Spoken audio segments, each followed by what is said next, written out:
Hey everyone, I'm going to be reading Whale Song Chapter 6. She held up the chocolate bar and pointed to a small hole in the wrapper. Inside, a wriggling mass of tiny bugs infested the bar, and I had eaten some of them. My stomach heaved. I spit out everything while Goldie tried to comfort me. Who would do such a thing? She demanded. Both of us knew the answer to that question. We spun on our heels as Annie and her gang gathered behind us.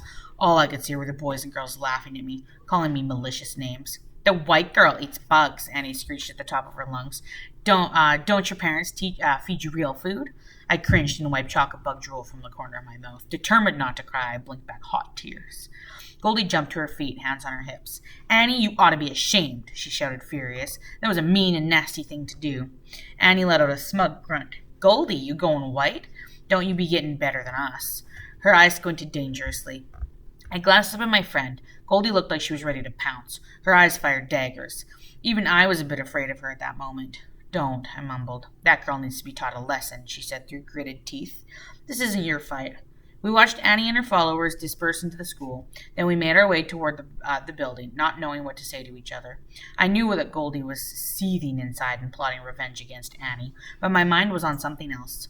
Were those bugs squirming around alive inside of me? I hugged my stomach and retched into some bushes near the steps. My eyes streamed and I couldn't control the tears as they poured down my cheeks. Goldie, my steadfast friend, rubbed my back and handed me a napkin. You okay? I sniffed and nodded. When the school bell rang after lunch, I steeled myself, wiped my face with my sleeve, and went inside. I sat at my desk, refusing to look behind me or even acknowledge Annie. I felt her burning stare all day. A day that passed so slowly I thought I'd die from humiliation or fear. Goldie was unusually quiet that afternoon. She barely said a word, even to me. I caught her glaring at Annie a few times, and I knew that I was lucky to have such a loyal friend. The following morning, when everyone arrived at school, we were greeted with an unusual sight. Halfway up the flagpole, someone had strung up a pair of shabby floral shorts and a small white bra. They flapped in the brisk fall breeze. I nudged Goldie. I wonder who those belonged to. Yeah, my friend said innocently. I wonder. Bobby Livingston, a blond-haired boy from the other sixth-grade classroom, nudged the boy next to him. I'd been admiring the second boy from a distance for days. Adam Reed. Goldie had once told me that Adam's mother was native, but that his father was white. That explained Adam's permanent tan. He was a few months older than I was, tall, athletic, and very popular. He had a mop of wavy hair, the most unusual golden eyes, and the cutest lopsided smile. When he grinned at me the first day after he'd thrown the paper airplane my way, I thought I'd died and gone to heaven. At 11 years old, I was already half in love with him. I think those are Annie's, Adam said. The bra is kind of small, though. A wave of laughter washed over the crowd. At that moment, Annie stormed across the field and pushed her way through the flagpole. Hey, what's going on? What are you... That your brassiere? Bobby asked with a snicker. Annie turned slowly, her face a mix of disbelief and dread. When she looked up and saw her shorts and bra on the pole, her entire body went still and her face blazed with heat. The surrounding laughter dimmed to whispers. Her mouth quivered. Who the hell? She spun around, her enraged eyes searching over the crowd. She looked at me for a moment, but she frowned and shook her head. She stared into each tense face until her eyes settled on Goldie. Stunned, I gazed at my friend. You did it?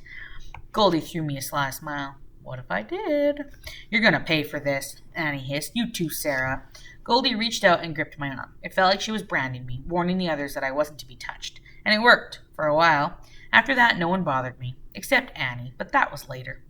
As we headed for the door, I stole a peek at Goldie. I can't quite explain why, but amidst the whispers and laughter, I felt a deep sadness. She'd stuck up for me, had even gotten revenge, while I had quivered in fear. In that moment, she became my new best friend. Amberlynn was in the past. I walked up the steps, then glanced over my shoulder. The field was almost empty. Only one person remained. Annie. She stood there, alone and disgraced. Her shoulders were slumped, and I wasn't positive, but it looked like she was crying. Turning away, I took a deep breath and went inside. The entire school was called to an emergency assembly in the gym, and the students of Bamfield Elementary were lectured about bullying and warned of the consequences. The principal was furious. Whoever's responsible for this disgraceful behavior should come forward now. Thankfully, Goldie remained silent. With an irritated huff, the principal eyed the room. If any of you know who is responsible, you know where to find me. I expect a name by the end of the day. His expression darkened. The culprit will be severely reprimanded. For the rest of the day, I chewed my fingernails and anxiously waited for Goldie to be dragged out of class. I was sure she'd be sent home with a detention. Strangely enough, nobody turned her in. What surprised me most was that not even Annie mentioned Goldie's involvement, even though she had been questioned for over half an hour. She returned to class later that day and passed by me without a second glance. Part of me felt sorry for Annie. Part of me feared what she would do next. The day passed uneventfully. After school, Goldie and I raced to the crowded bus stop to wait for the bus. As it groaned to a halt in front of us, I pulled her aside. "Was it you?" I whispered. Her eyes caught mine. "Does it really matter who did it?" I was silent for a moment. "No, it doesn't matter at all." We climbed aboard the bus and sat down in our usual seats and hardly said a word to each other during the ride home. When the bus reached the entrance to my driveway, I mumbled quick goodbyes and hopped down the steps.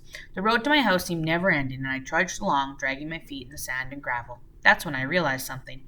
I was ashamed of what Goldie had done to Annie on my behalf. I was mortified that I was the cause of someone's public humiliation. The guilt ate at me, until I remembered the bug-infested chocolate bar. Then the rage set in. "You're awfully quiet tonight," my father said during supper. "What's up, Sarah?" Pushing my cold mashed potatoes to one side of my plate, I looked at him. My eyes burned with the need to tell him how much I hated living in Bamfield, how much I hated school, and how mean everyone was, everyone except Goldie. I yearned to tell him about Annie and the horrible things that she'd done to me.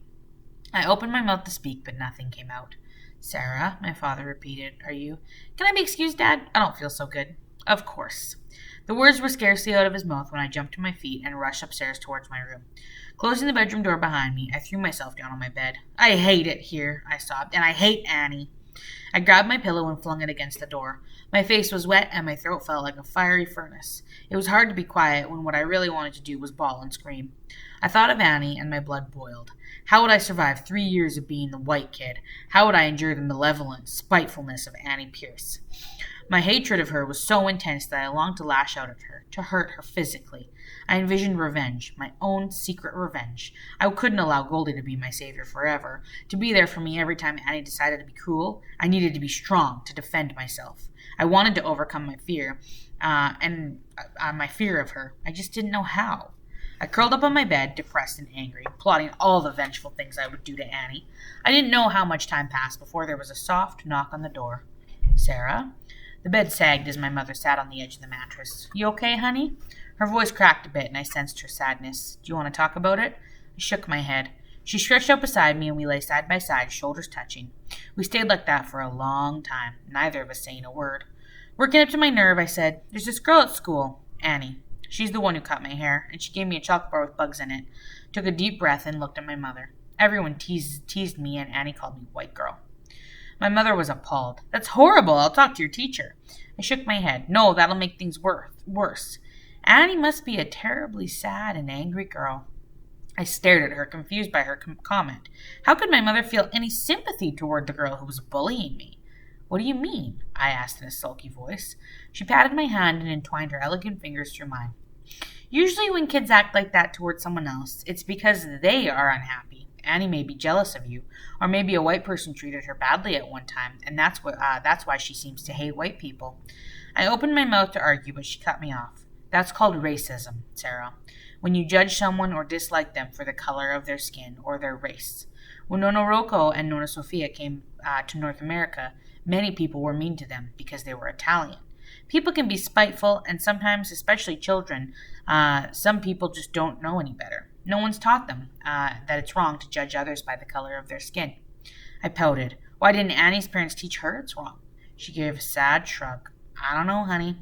Sometimes kids learn from their parents how to hate other people. I really don't know why Annie feels the way she does." I clenched her hand, wondering how she could always see something good in everyone, no matter how nasty they were. That was why my mother was so special. But I wasn't like her. I hated Annie. The bed shifted as my mother rose to her feet. "What are you going to do, Sarah?" I moaned. "I don't know, Mom. What can I do? Hating Annie will suck out your own goodness and energy. You're so much better than that. If you choose to hate her, then you become just like her, no better." She kissed my forehead and hugged me. "Life's too short to not forgive those who hurt you. I trust you to do what's right by your own heart." She placed her palm against my beating heart. "Forgiveness sets you free." Outside the bay window, the sky was woven with fiery cumulus clouds, and the sun drifted below the trees. A bald eagle dipped low, soared past the window, and disappeared into the night. As I went to sleep, the last thing I thought of was my mother's parting words. "Forgiveness sets you free."